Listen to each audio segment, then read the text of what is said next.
Maybe I have found my dream. When Mary Lou Lobsher invited me to join the senior action team, I wondered how I could make a difference in this mostly Latino community.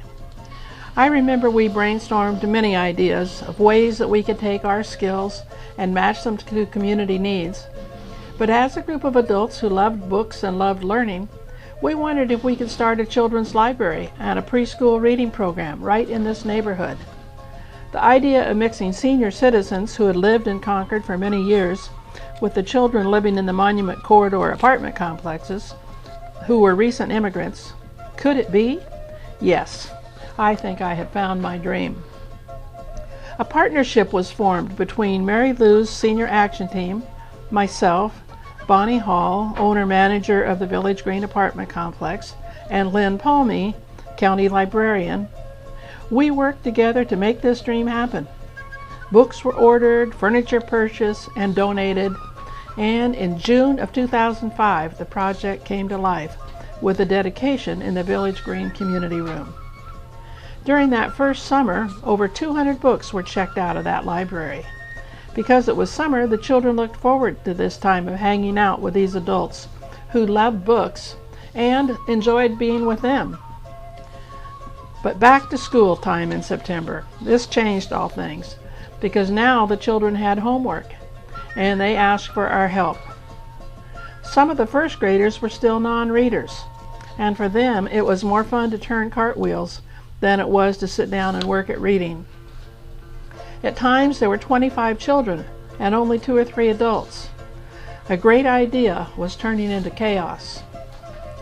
In desperation, our group of volunteers got together and came up with a strategy. For the first hour each Tuesday, only those children who had a homework packet in their hand could come in the door. We organized by grade level and had an adult working at each table. Very quickly, the kids got the idea. They knew we liked them, but we had to tighten things up, and then we could slowly loosen up. Second and third graders were struggling so hard to learn, and it often took the full 1.5 hours to complete their work.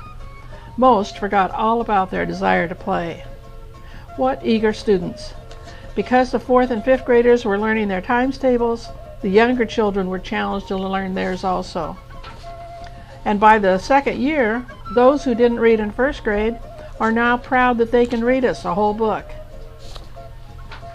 We have seen an evolution right in front of our eyes, starting with our love of books and learning, to games and crafts and homework packets, and now to computers. Just last week, 4 of the 4th graders succeeded in typing their report on the California condor in the small computer lab. And this week, 3 5th grade boys are typing their science project. What fun! My dream is being fulfilled. We seniors had found children to pass on our love of reading and learning. And the children come loaded down with their backpacks, their bright smiles, and often great big hugs.